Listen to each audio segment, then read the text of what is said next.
Welcome, everyone. So glad you're here for another Exit Engine webinar. This one's called Ready, Set, Leads. Today's session is all about something every founder wants, more leads. But we're not going to look at just lead generation through a lens most business owners never think about, and that is your overall enterprise value. My name is Joe Stapleton. I am the founder of Exit Engine, and I work with founders every day who are planning for an exit, some in 2 years, some in 10 years. But one of the first things we look at is whether their business has a repeatable, measurable way to attract and convert new customers. If not, that's a real red flag, a major drag on your valuation. Joining me today is someone who knows how to fix that specifically, Jenny Marofsky, founder of Agency Gen and one of the top fractional CMOs I've ever had the pleasure of working with. Jenny and her team specialize in building marketing systems that actually work, especially for your mission-driven, growth-focused brands. Jenny, thank you so much for doing this today. Thanks for having me. I'm excited for today's topic. Awesome. You're such an expert in this. I have learned already so much from you on this topic, and I think everybody's going to learn a lot today. Before we dive in, one of the things that we need to know, right, is that lead generation obviously is the key to driving revenue and growth, right? But we need to be also keep an eye on how we build lead generation system that drives that revenue, right? What we all want to have, and right, but we also want to be able to grow total enterprise value, right? Because the truth is that lead generation isn't just about short-term stuff. It's about building a predictable, scalable lead generation system. And that becomes one of the biggest value drivers in your business. And also, but also one of the ones that's most overlooked. That's right. So let's dive in a little bit. I want to show you, let's give it some context, okay? Before we dive in, Jenny's going to take us through exactly how to build this lead generation system and the elements that we need to look at. But let's first talk a little bit about what we mean when we're talking about the value drivers, okay? So when we're planning the sale of someone's business, the thing that becomes really, really important is to be able to understand all the elements that the buyer is actually buying. Because one way to look at it is a holistic business, right?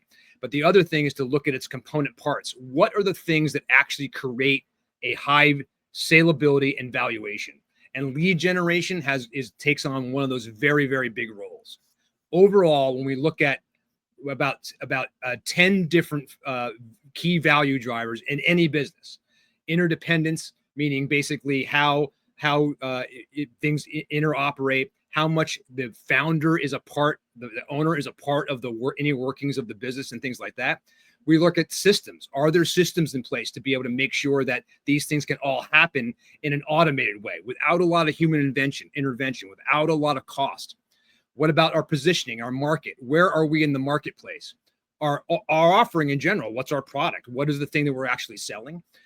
The process behind this, how do we deliver service, right? Do we deliver it in an efficient way? How much does that cost?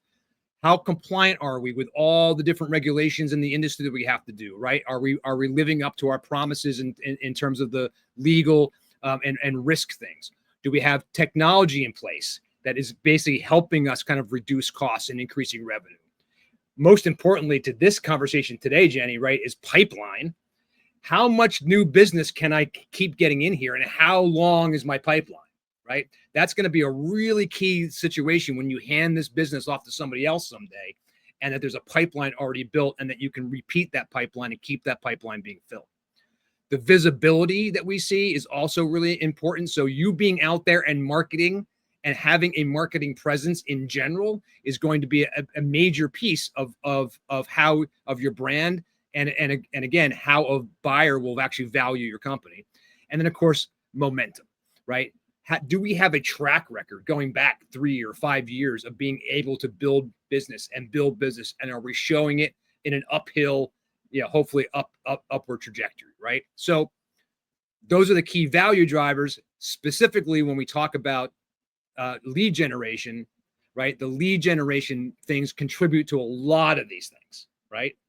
And so a couple of the ways that they specifically will contribute, this would be a good chart of a general kind of way that all of these things actually add up together. So when we score your business at Exit Engine and we look at your business and say, what is my total exit value? we're gonna score it across all these things, and lead generation and having a lead generation system that we're going to talk about building right now is going to check all these boxes and raise your score. In many cases, guys, having a good lead generation system is going to raise your value anywhere between 20 to 150%. Okay, not a joke, right? Imagine being so good at this, right? That basically that you are raising the value of your company in general when you go to sell it by 150%, right, Jenny? That's right, for sure. So Jenny, take us through, how do we do this? Because so many people, right, confuse lead generation with general marketing, and what's the difference, and how do we build a lead generation system that really works? Well, I think a great way to introduce that is, historically, Mad Men days, marketing and sales were two totally different arenas. Right. And they didn't play together. And now, thanks over the decades, we are integrated into one house. And so with that, we've created for today's talk on the pillars of lead gen of the 4 key pillars that integrate sales and marketing into lead gen. Mm-hmm. And so the 4 pillars today are going to first talk about how do we define and attract your ideal customers, the ones who actually convert and stick. And then we're going to talk about how to align marketing goals with real business growth. It's not just vanity metrics. We're not just looking at impressions, right? We'll walk through how to connect your marketing efforts directly to sales so that leads don't get lost. And because I'll say all the time when I hear from folks, marketing doesn't work. And after we uncover, it's usually, I'll say, something broken in the house. Right. Marketing was probably generating a ton of traffic, but you didn't know it because there was no system in place to either measure what marketing did, or there was no system in place to hand off to the sales team what to do with those eyeballs that we captured. Right. So we're going to talk a lot about how to connect marketing to sales. And then the 4th pillar, we're going to show how to use simple metrics to make smarter, more confident decisions. And these are the foundational tools that help increase revenue and build that enterprise value you were talking about. So no matter what strategy, whether you're doing inbound marketing, outbound marketing, a mix of both, a strategic outreach, sales force, the lead generation is the engine that drives marketing ROI. Excellent. Really said. And that ROI is going to become really important for a couple of reasons, right? The first thing is obviously it's something that all of us have limited budget somewhere, right? Unfortunately, I mean, it'd be great if we were all Budweiser and had, $400 million to spend every year on marketing, which we don't, right? Most of the time we've got a limit. So we want to make sure that what we're spending, right, that we're getting some return for it, right? And we got to be able to measure that. The other thing is obviously that you brought up that I can't wait to hear about is this connection with sales, because I think that, again, the marketing side and warming the doorknob versus opening the door, right? Those are the two different factors, but getting those things to work together is going to be really, really key. That's right. Yeah, we can't be saying one thing and doing another thing. Right. We have to be talking the same talk. Excellent. Great. Well, let's dive in. We'll get started right away with pillar number 1, targeting the right buyers. And so often we'll hear buyers called all different ways, whether it's ICP, ITA, personas, avatars. It doesn't matter what you call them. The point is knowing who you're trying to get in front of. Because it doesn't matter if you have a couple dollars or a lot of dollars, you can't say everything to everyone in one campaign. You have to say the right message to the right people in the right places. So often the problem that you're hearing and that we've heard from our LinkedIn audience is we're getting leads, but they're not the right ones. And so this comes down to, if they're not a fit, it just creates more work that doesn't generate results. Your sales team or whoever's answering the phone is going to get frustrated of wasting their time with bad leads. So when you capture bad leads, it usually means your targeting that we've talked about in messaging is off. So if your ideal audience isn't clearly defined, or there's no real system in place to capture and nurture those process, that's when you're going to see a lot of frustration climb. So low quality leads that flood your pipeline waste time and cause frustration. And then you have internal culture issues. Right. So things that we want to look for are targeting the right people so that everybody, not just the prospects, but your teams operating are all happy. Right. And interesting is that we often hear the biggest complaint that sales has, right, is that I'm not getting the good leads, right? That's always been the Glenn Ross, thing, right? I want to get the good leads, but the reality is marketing's job is to create the right leads, right? Marketing can't close. Marketing can just can warm and get them down, the funnel to a degree, right? But what you're saying is that if you don't have the right message, if you're not on the same page about who the audience is, when sales gets that lead, they're liable to do something different with it, right? They're going to talk to a different way than what the way they've been talked about before. And you said that's going to create confusion, and potentially someone's going to be like, what are you guys doing here? Do you even know what you're doing? Right. Right. And that's where I'll say, marketing and sales are not in different playgrounds. They might have their own sandboxes, but those sandboxes are in the same arena. And another analogy that I'll use is a bow tie. If you picture the shape of a bow tie, marketing is the funnel to attract and engage prospects that are scoped out to be the right audience and to drive them into the ecosystem of marketing, to capture them to become a lead. Right. And then that's the knot. And then from the knot on the other side of the bow tie, that's for sales, has every opportunity to take those leads that marketing attracted and turn them into revenue.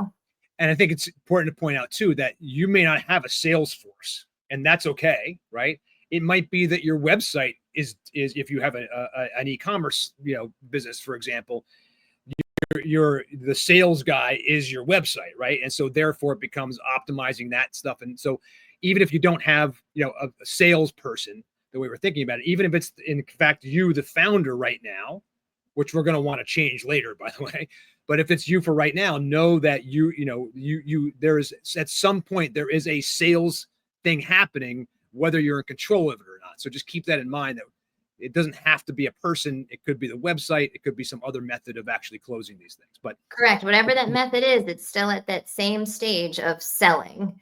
Right. Yep. Right. So you're absolutely right. Yeah. And of course, this IC. So how do we? What do we do? Where do we start with this whole? Yeah. So we want to get clear on who your ideal buyers are. And so you can see there we have some tips, but listen, when the wrong leads are coming in, it's almost always that targeting issue. So if you're speaking to the wrong audience or even saying the wrong things to the right ones, we need to fix it. And to fix it, you have to define exactly who you want to attract. And I don't mean just job titles or industries. We've talked a lot about different verticals to go after, but it's deeper than that, especially in today's technology and the way that we use marketing dollars and ad placements. Right. We have to dig down into what they value. What are they struggling with? What problems they're trying to solve? And we really want to get down into the not just demographics, not just even the psychographics, but your digital providers will help you even understand their online behaviors. Right. So that when you're placing ads in whatever means, we can be so hyper targeted and going right to where that ideal buyer is. And so one of the things I wanted to show is this bullseye piece. Well, you can see here that when you have low accuracy, when you're kind of saying everything to everybody, this is how your targeting is. It looks like a really bad buckshot, right? Right. And, you might be saying the right thing, but you're not really targeting the right people. So something's off here. You can get closer, but the ideal thing is down here, whether high accuracy, high precision, and that all comes from deeply understanding who you're trying to attract and yet for what. And we're going to go down into the for what in a little bit. Right. Because it may not be your brand in general, but you may have individual product lines or lines of business, right? And those you may be targeting slightly different people in there. So we're not talking about one ICP or one persona per company, right? We're talking about one persona per product line, maybe even more, right? Yeah, one of my clients I have right now is a nonprofit. They're statewide, and we operate a couple of different campaigns. One is hiring, so we're doing really strategic recruitment ad placement. Right. And one is consumers, to get people into their door for their in-home care. If you do both at the same time, you're going to get that low precision, low accuracy seat. Versus if we say recruitment and these types of applicants we want, we're going to get super targeted. And then when we do things like people-based marketing, or even purchasing lists, God forbid, or just placing ads in the arenas of where job seekers are, we're going to spend those dollars more effectively. So the old adage, right, from I think it was John Wanamaker, Jenny, right, was the half of my advertising is wasted. I just don't know which half. That's right. Yeah. The ability to be able to see this stuff. And again, what it is always going to come back to, really, at the end of the day, is you're targeting first. Correct. And so I'll share this fun analogy, right? I love this one. It makes it a little less intimidating of, you have to know what kind of fish you want to catch, right? So if we're going to target, let's say I'm on Lake Erie, so let's talk about perch, right? So if we know we want to get perch, we have to know where those best perch are. And so if we know we want to get buyer A, where does buyer A frequent? And that's the ponds. So now we know what kind of fish we want, what kind of ponds they're in. So now we have the right people and the right places. And the bait comes down to the right message. What's that right thing that you're going to drop in those ponds, or the ad content and how you're going to place it? What's going to get them to take the bait, to bite, to make the phone call, to make the click, to make the purchase, to complete the form? When you know those fish, and you know where they're going, and you know what they like to bite, you're going to increase those conversion rates seamlessly. You're going to give the sales guys the good leads, right? That's the people who are going to be already warm, know what you sell, are going to be the kinds of people who are going to use the product well in the right way. And most importantly, the sales guys are going to be speaking that same language that you just spoke to them in the marketing side, and there won't be that kind of disconnect between marketing and sales stuff. Exactly. So the more fine-tune you can get on who, everybody will be happy, from your sales team to your ops team to the vendors that you're using to place ads. So and then eventually even service delivery at the end of the day, right? Because the end users will be more satisfied because the expectations were met from the beginning. That's right. Yeah, because you don't want to false advertise either. Right. So yeah, to help people, you can download. Oh, sorry, Joe. I was going to say, even if it's not on purpose. I mean, sometimes we're not purposely deceiving people, but it is a matter of marketing. Marketing can't be so over the top that you can't back it up by the time you get to the actual delivering of the service or product. That's exactly right. We want to say the exact marketing's job is to deliver the promise of the experience that they're going to have in whatever the sale is, whether it's going to a resort, a restaurant, or purchasing a thing online. We want to make sure we're promising the expectation that they will absolutely have. Right. So just as a real quick, if you have trouble defining who your audience is, because that can be overwhelming if you're a DIYer, owner, founder, you can download my Perfect People Builder worksheet. Try to take the pressure off of it, right? Where to help you really break down the demographics, psychographics, and their challenges. And your digital team is going to love you when you have this refined. That's a great thing. And by the way, this is not too early to probably say that in any of the stuff we're talking about today, and we're not here specifically to talk about AI, but I would we should mention the fact that AI can be very, very helpful, right? In at least the beginning stages of doing this stuff, to help you think this through. You may not know who you want to be your target market, frankly. You may have a general demographic idea. You may have that stuff. And so everything that we're talking about here, we always, at least on my side, I think Jenny agrees on this too, is that testing, optimizing, and then scaling whatever you do, right? What we like to be able to always do is to be able to start somewhere, right? Get some data and then optimize more, right? Retest. Testing, optimizing, and scaling is always going to be a thing. And if you can use AI as a great way, a great tool to start this process with, right? Absolutely. My clients have taken this workshop and put it into the whatever AI tool and said, based off of this persona, what kind of headlines or lead magnets or what social space are they frequenting most or what websites are they going to? And they're getting direction, but you have to fuel AI. AI is not going to solve all the problems, right? We have to feed it and help it guide us down the path. Mm-hmm. So I loved how you said about scale, right? How can you define scale if you don't know where you're going? So that goes right into our second pillar, right? You have to get very clear about what you're trying to do, not just with marketing, but it starts with the business goals first. How much are you wanting to scale and in what time period? Because that'll dictate how much we're going to invest, both in time and money and efforts, so that we can help hit your targets. So getting clear on the objectives and the goals is the next one. And so when a client says our flow isn't predictable and we rely too much on word of mouth, this is not scalable, right? It's too reactive. It's not healthy. So having no system in place to consistently bring in new prospects will leave you in that feast and famine pattern. And nobody enjoys that. That leads to all kinds of illness, both in all financially to mentally, right? And so when things slow down, you can't just sit there and wait for the phone to ring.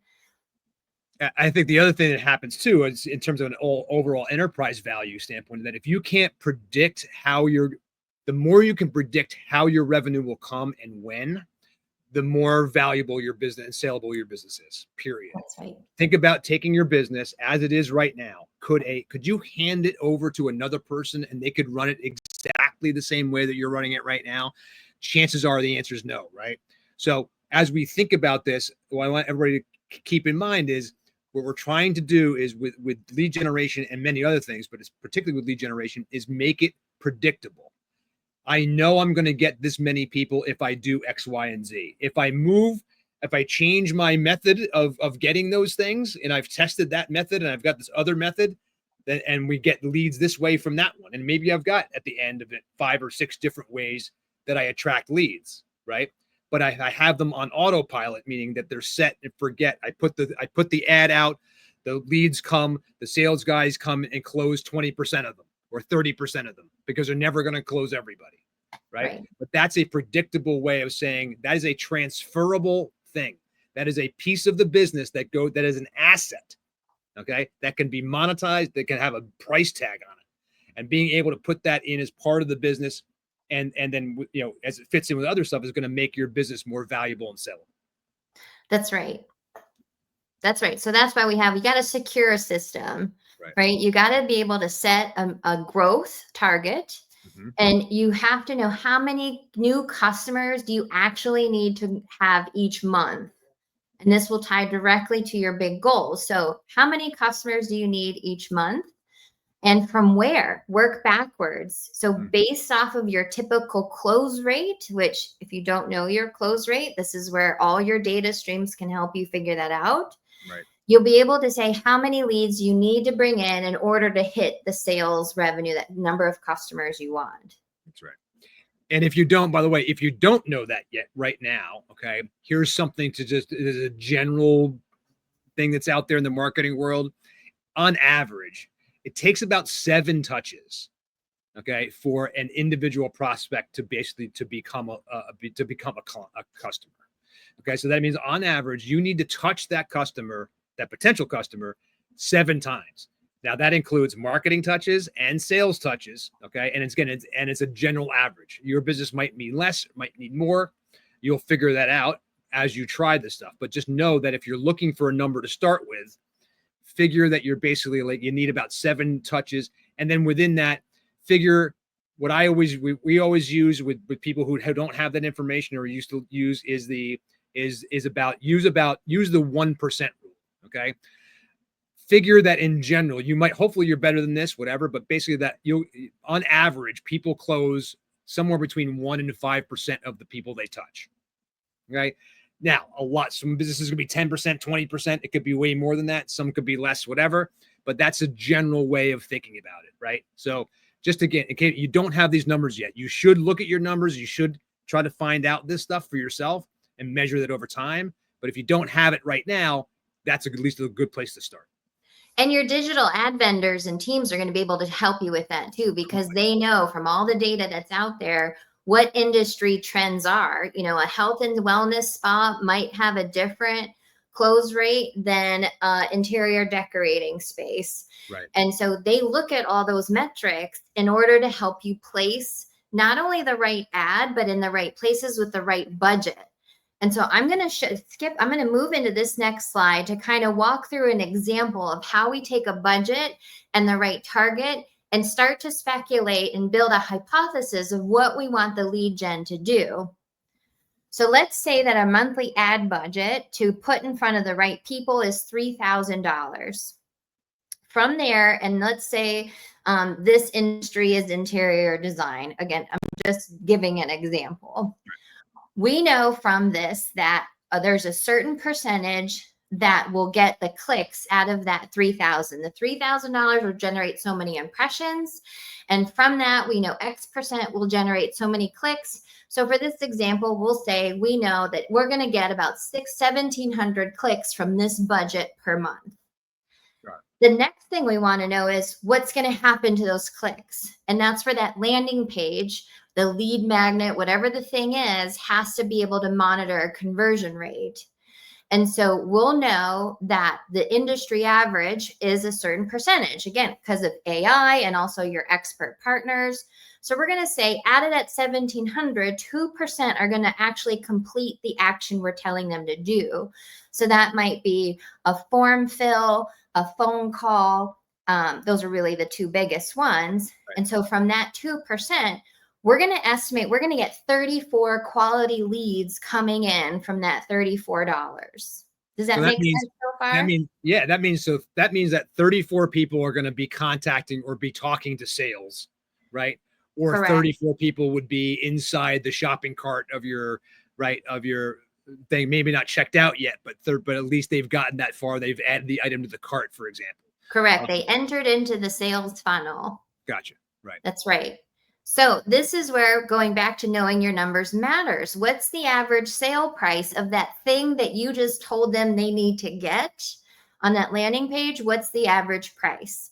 And right. So in this scenario, let's back to the kitchen remodel. Let's say it's a $75,000 average sale. So out of those 34 leads, how many are we going to convert? We know, like, the customer may tell us we convert 15% usually. Well, that means the closed leads will be 5 people for the potential revenue of $381,000. And what you spent was $3,000. See how that works, guys? I mean, that is amazing, right? Like, understand that the first thing here that jumps out at me is to say this, that marketing is not an expense. It shouldn't be viewed of that. It's an investment. And this is exactly how we prove that, right? So you spend $3,000 a month. You've made $381,000, right? Now you've got some other costs in your business and things like that too. That's not your total net profit here, but it is a good ROI, right? Your return on an investment, right? Who wouldn't want to make 100 times, right, their investment and anything that you're doing, right? And the more you can measure this stuff, Jenny, right, the better, the more the screws are tightened, the more you can optimize it and reduce. Absolutely. The more not only can marketing dial in, but then your sales team and operations teams are going to dial in. How many more leads can they handle? How many more orders can they process? How many more walk-ins into the space? How many more appointments can they take and tolerate? Because marketing doesn't want to get into the seat of, well, we promised we had all these massage services available and we drove them into the booking site and then there was no appointments available.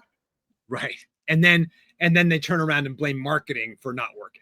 Right? Correct. And then the other part that happens is you'll get bad reviews. They never have appointments available. I'm not going there. And then when all that happens, they're moving on to the next person and you've lost it. And that's then now client retention, client recovery, and trying to make up for the mistake is costly.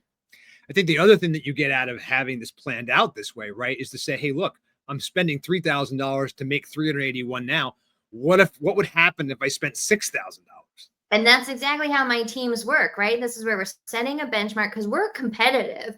We're not only competitive, but we want to help you grow, but we want to know, what are we trying to hit? And Right. if we can, if we're spending 3,000 and we're getting 50 leads, and then they're closing 30%, now we're saying, well, no, you don't need to spend more money. You're at a good pace. We don't need to do more. You're operating well. And you may find a spot too where you start to overspend.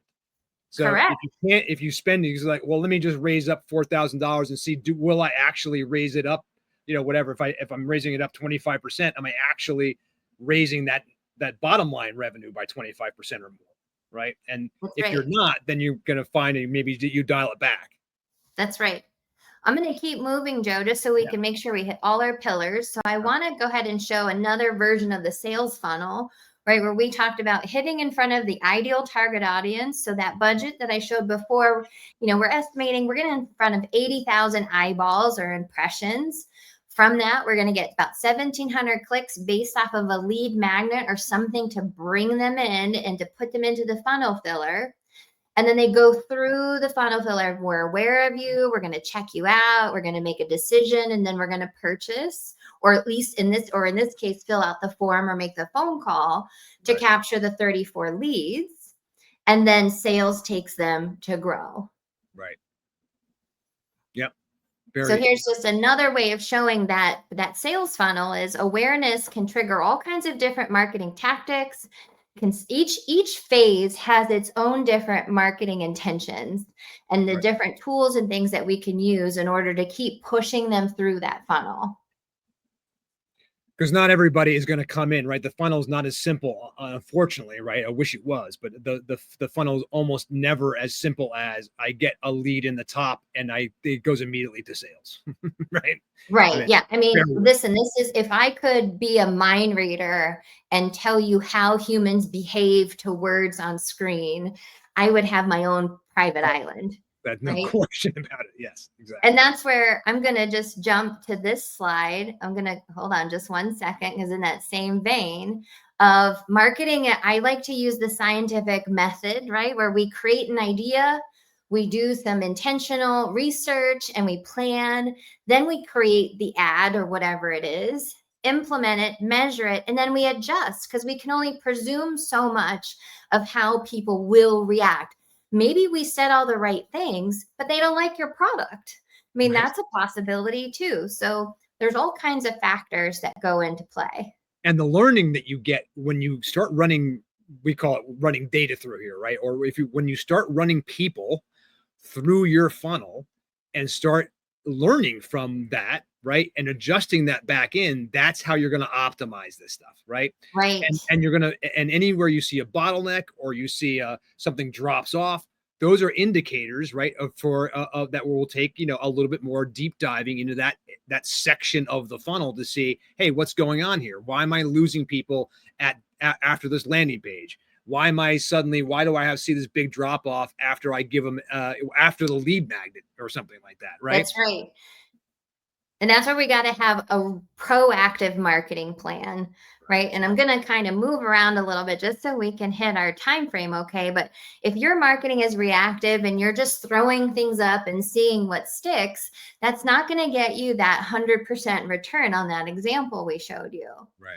So instead, there isn't a quick fix. There isn't a one template. I don't care what vendor tries to sell you whatever tool. There's no black and white answer. What you have to do is test what we call marketing engines, right? And that goes back to the bait, right? You've determined the pond, you've determined the kind of fish. Now you got to test the kind of bait that they're going to grab onto. And again, remember, this is also going to change if we keep going in the fish analogy. If there's a storm coming, if the weather is, if the water's too cold, if the administration and the politics are through the roof, like there's going to be so many outside factors that are going to make it unpredictable to know what bait is going to be the best ones. And that's why we'll create marketing engines to test.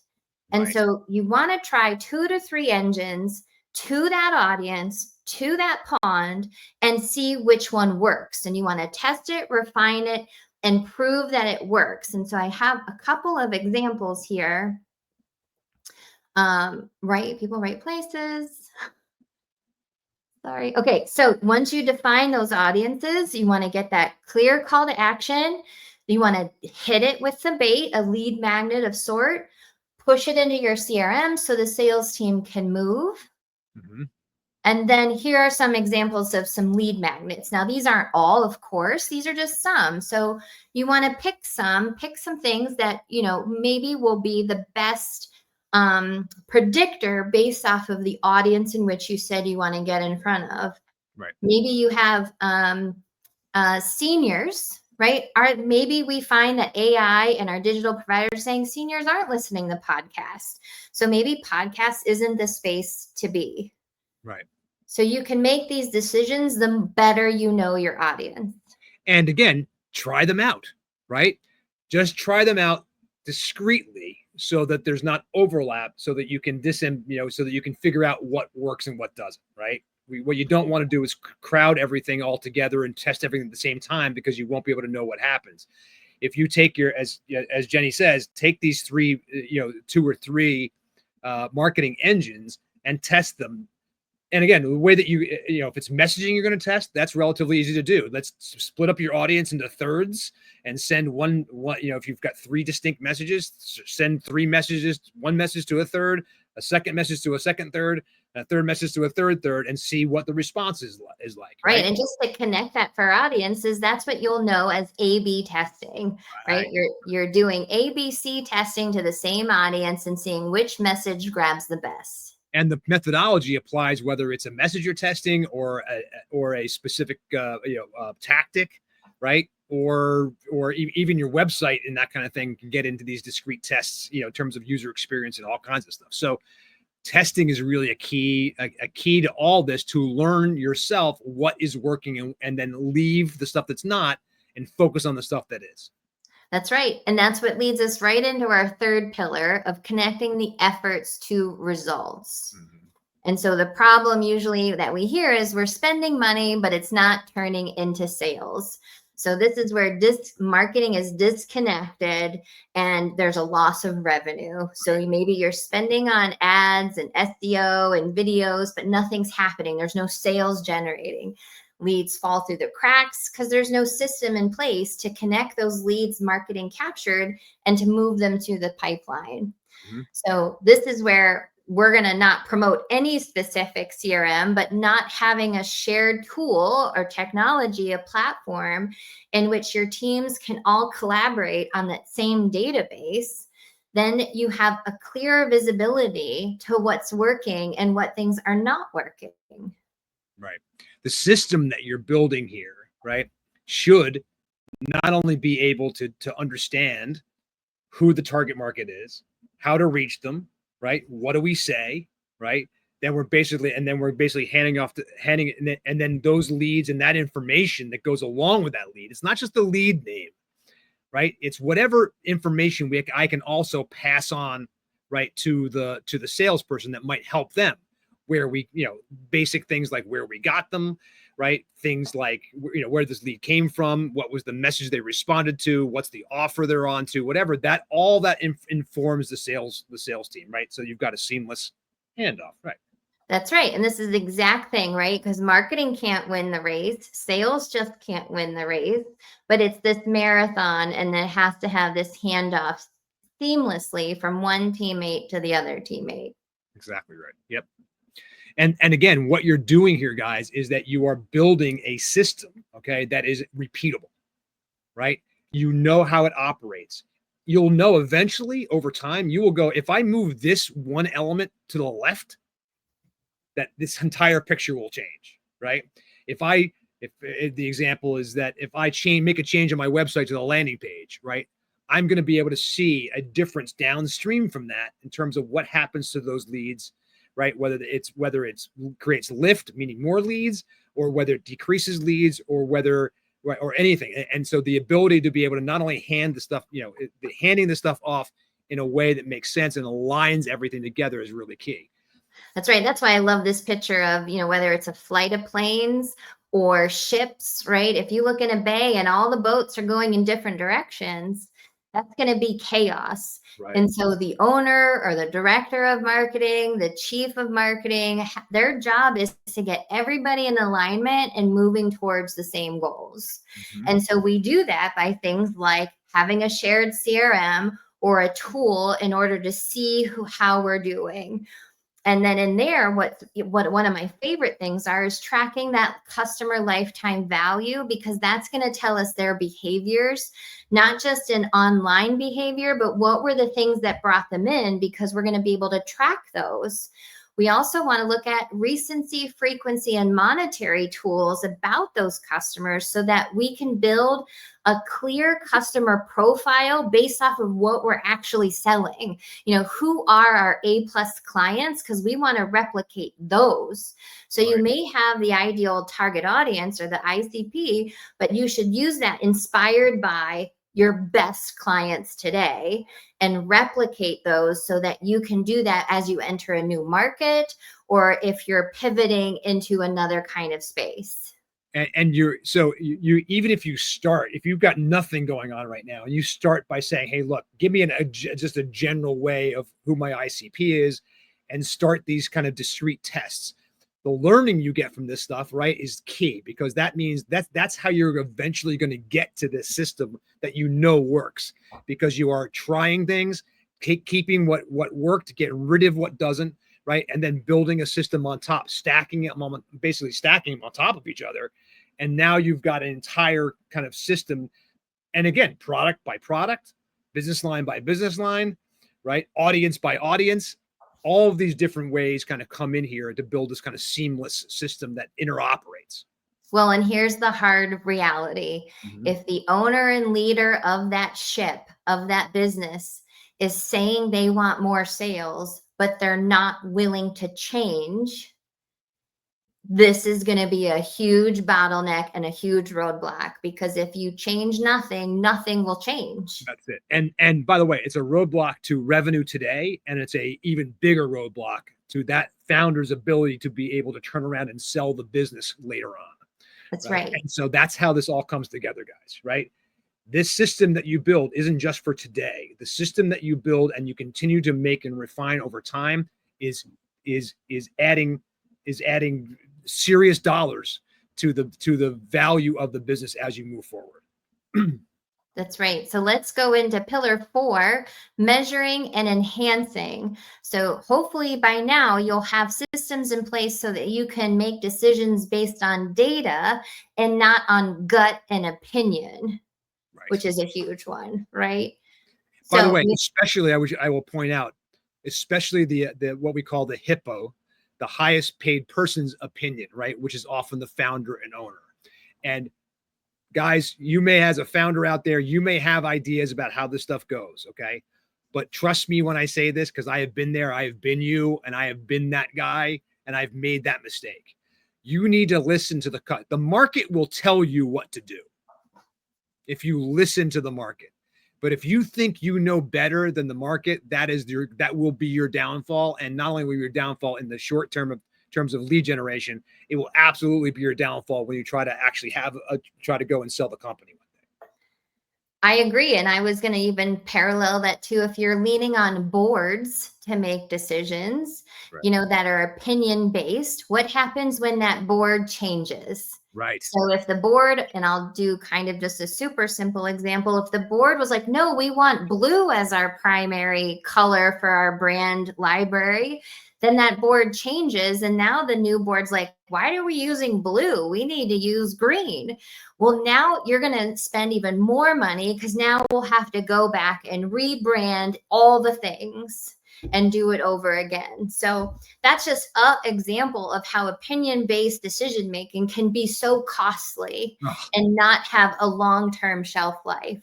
Data. Use real data as much as you possibly can. That's right. And that's where here, the problem, no clear metrics to improve marketing and sales. So if you don't have a system, how can you measure anything? If you have no clear view of what's working, how are you going to know where you're wasting money and what's working well? I met with a client this week who was spending thousands of dollars on TV throughout the year. And I said, well, TV is very hard to measure, right? Especially broadcast. So how are your Google Analytics? How's your website performance? And she didn't even know she had that. So if your sales are staying flat and your Google Analytics are non-existent or your web traffic is flat, then how are you going to validate the TV investment or whatever ad investment is working or not? You have no insight, right? And that's have zero insight. There's nothing that gives you any hardcore information. Now, look, you can also get into too much information, right? So, I mean, the reality is that there is such a thing called what we used to call back in the day an analysis paralysis, right? Where you get so much data that you don't know where to start. So keep it simple, right? That's the best thing to do. But you need these KPIs, key performance indicators. What are the things I can't measure? I can't improve what I can't measure. So I'm going to kind of flip. I'm going to talk two sides of my mouth. One, if you're not tracking anything, then just start with 3. Pick 3 to monitor this month. Right. But if you're a founder and have a large company and have a marketing department and they're not showing you any of this kind of information, then you need to start asking different questions of that department. Bingo.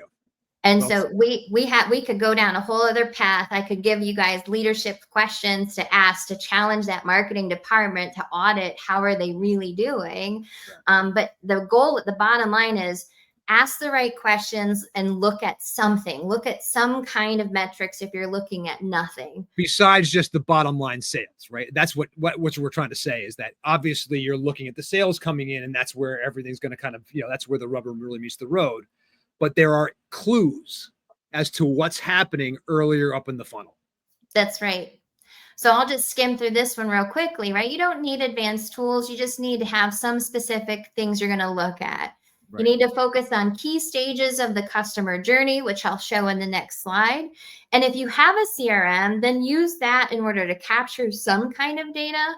Or if you have none of that, look at your website traffic, your email opens and clicks, and some of your digital performance. Mm-hmm. If anything, you'll set some early benchmarks. Right. But all of that to say is if we parallel the sales funnel with what to measure, here are some great examples, right? New leads, if you're targeting new leads, we're going to look at website visits, phone calls, form fills, ad clicks. Right there, those are 4 big things that you can measure. Mm-hmm. You can listen to phone calls. You can audit form fills. Then outreach attempts and response rate. And guess what? This is not marketing. This is sales. Who's going to now reach out to that lead that came in?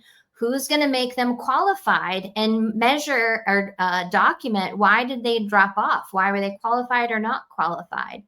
Who's in control of the show up rate or doing bookings? Right. Who's sending the proposal and how much time is it taking to close a proposal? And all of this is going to give you that conversion rate and the average deal size. And you take this data to your ad teams and they're going to be able to maximize this and help you beat these numbers. Mm-hmm. And guys, can you also see how system, right, and procedure and policy also all come together into this, right? Which is another way you're going to raise your value and salability because you have a system for doing this. And that system has been proven. You know what to do when X, Y, and Z happens.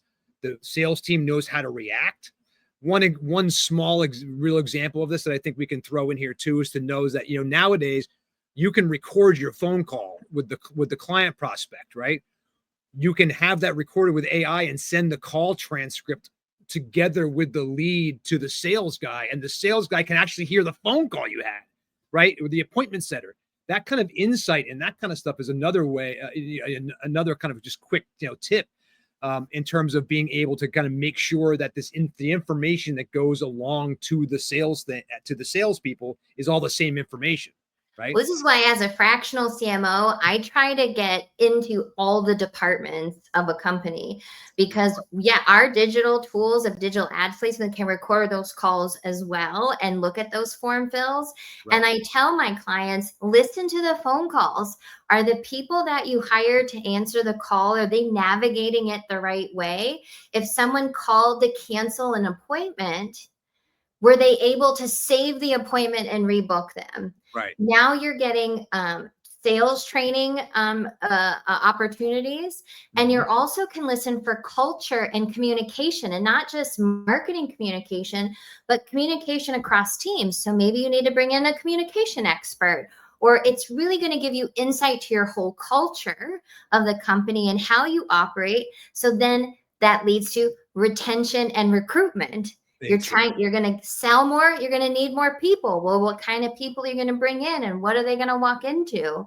And every one of these things contributes to your overall value and saleability. And the more you have this lockdown, the more you can take this entire thing, but packaged up together in one thing and hand it to another person, the more valuable and saleable you're going to be. The more you're going to have multiple buyers trying to buy you, because being a company that is that buttoned up makes you very, very, very desirable.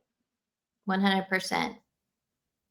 So let's say, what do we focus on first? What would be our biggest tips for owners, operators to focus on? And the first one is get clear on what you're trying to achieve. And you can start simple. Just define what success looks like in 90 days.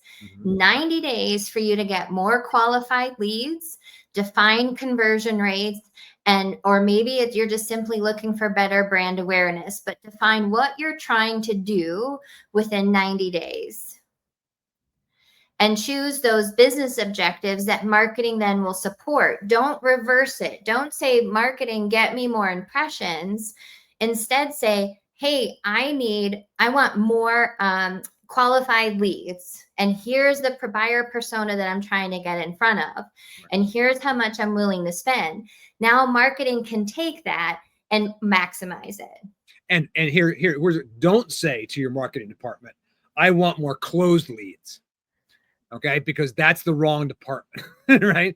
Correct. But understand that, again, there are clues along the way, right? But the idea is that if your measurement is I just want more business, that's an entire team. It's your operations, it's service delivery, it's everybody. It's not just the marketing department who's responsible for that, right? That's right. That's why if you don't have a director of marketing or a chief marketing and you have marketing managers or vendors, you have to have someone there at that decision-making table that's with all of those departments so that we can make sure we're integrating marketing in all the best ways. Absolutely. And that's where getting yourself a fractional CMO like Jenny Marofsky, for example, would be a advisable thing to do. That's right. So step one, get clear on what you're trying to do and do it and set a goal of 90 days. The next one is audit what's already happening. What are you doing and not doing? And take some time, treat yourself like your own very best client to work on your business. Get clear about what you already list out the current, what marketing are you doing now? Right. And try to dig in and to see what those are, how those are performing.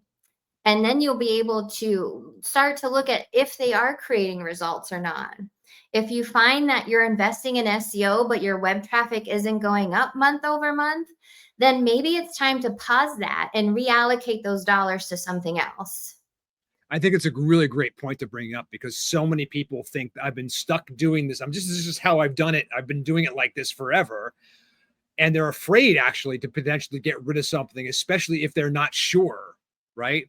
So what Jenny's trying to say here is that if you can really look at this stuff up and understand what is working right now and measure it, you will be able to know what to cut out, right? That's the most important thing. And having that power as a founder to say, this isn't generating anything, stop it, right, is really key. But you got to know. You have to be able to have something, you have to be able to measure it in order to do that. And you can't, this is a real life example, Joe. You can't just look at your expense sheet and think about cutting costs and cut the most expensive one. Oh my God. I had that happen in one of my clients a few years ago where the owner, the doctor of the practice, wanted to just cut costs. And so she went right to my digital team and asked them to stop spending their ad dollars. And they bounced it right back to me and said, why? We have so many leads there. And when I revisited with the doctor and said, hey, doctor, we have 300 names, phone numbers, and emails that we pushed into your pipeline. What happened to them to make you want to stop that investment? Right. And they could not tell me what happened to those 300 names, phone numbers, and emails. Right. And that also they looked at a spreadsheet of financials and said cut 20% across the entire organization without being right. It's like we've seen that happen recently in the So federal make government. intelligent cuts. You don't cut something until you can see what the results are. Right, exactly. So step number 3 is to build a simple focus plan. It doesn't have to be complicated, just consistent. So pick 1 or 2 campaigns to focus on. For example, like those marketing engines we said, pick 1 or 2 lead magnets or pick something and stick to it. Assign ownership and define what you want to go, what you want it to do, and map out how you're going to do that over the next 90 days. And look, this is really key, guys. I want to point this out is that you need to give this time, right? You need volume to some degree to really have meaningful data, right?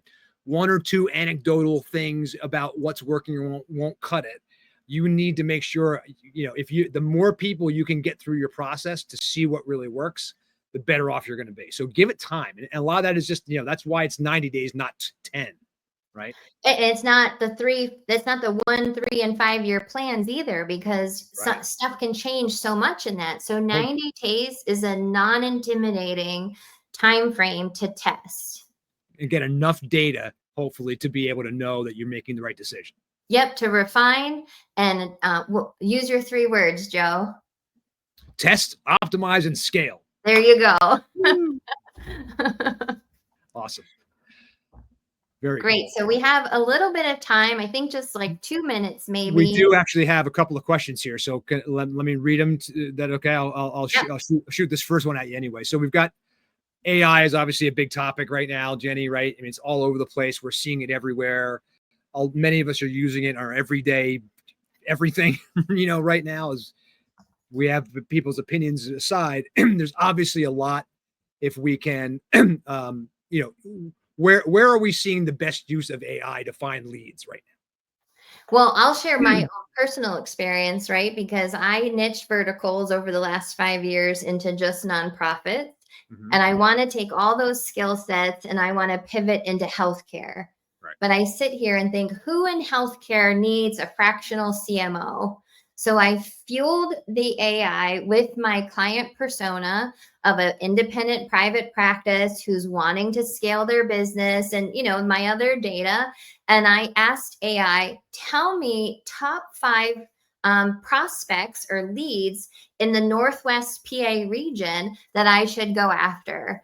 And it spit back to me 10 different companies that then I could go back and research. Jenny, it spit back to you 10 different actual companies to actual companies, and even gave me names of people to contact for that company.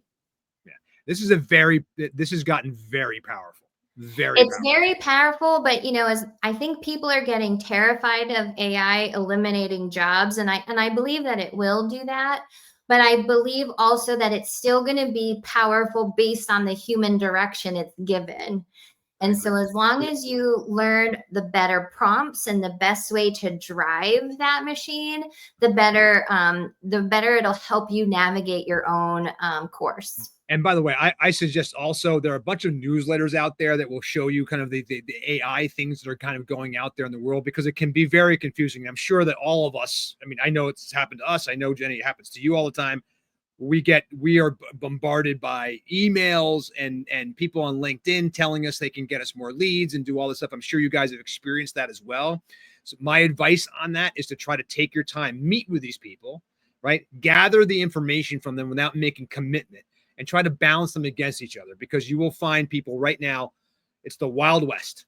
They are all over the place, price-wise, capability-wise, experience-wise, industry vertical. There's all kinds of things, and that's we can go from email to podcasting to there's AI agents that they can put on. They can have AI answer the phone and be your appointment setter. They can have right now you're at a point where it can almost be your entire sales organization. So there's so much out there. So my advice is to be careful, take your time, learn and try small things, and look for, by the way, look for the AI agencies that will give you a results-based program, right? So instead of going in and if anybody's trying to charge you $10,000 to do something or whatever, probably not the best. Try to find people where we're going to put their money where their mouth is.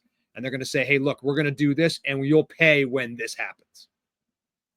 Yep, that's right. Cool. Excellent. A couple other questions real quick before we end up here. Maybe I'll take this one. So this one's basically about overall value. So when we look at overall value of a company, what we're looking at is there's about 10 different factors that we are basically kind of putting together. And we'll do there's a whole webinar on this I can point you guys to, but the idea is that understand that how does lead generation specifically fit into it? Lead generation is what will grow your revenue. It's also what will help you decide how to adjust your internal spending, your processes, your technology stack, right? Your marketing stack, your marketing technology, all those things are going to have an effect on your overall value and salability. The more that you can, the idea behind this is that the more that you can create a lead generation program that is and runs on autopilot, for a better, and I don't mean that it actually just it doesn't take any human intervention at all, but you have a process, you know what to expect, you can predict it, you can dial it up and down. The companies that are best at this are able to say, hey, we're going to hit a slow time of year. And we know this. And so what we're going to do is we're going to ramp up our spending at this point in the year, because we know that if we do a more spending, we're going to get some more leads and et cetera, et cetera. That's one example, right?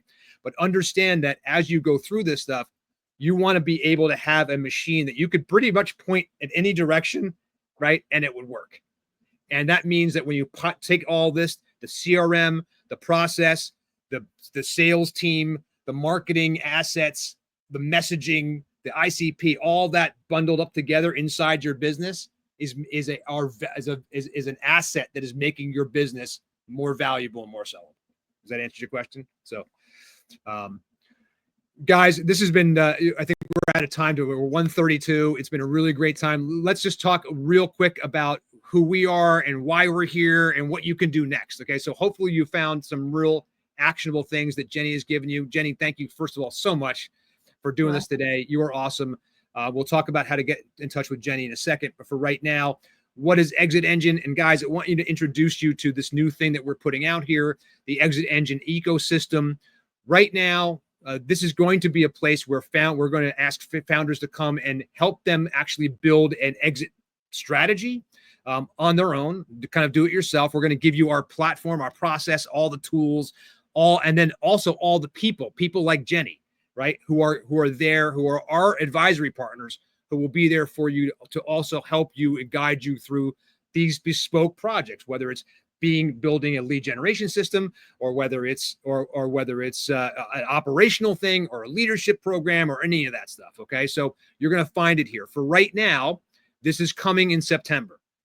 Right now, I'm going to ask you to go to myexitengine.com, give us your email address, sign up on our wait list, and we're going to send out the information about when this launches and how it's going to be there. And on day one, when you get to Exit Engine, you will see Jenny there.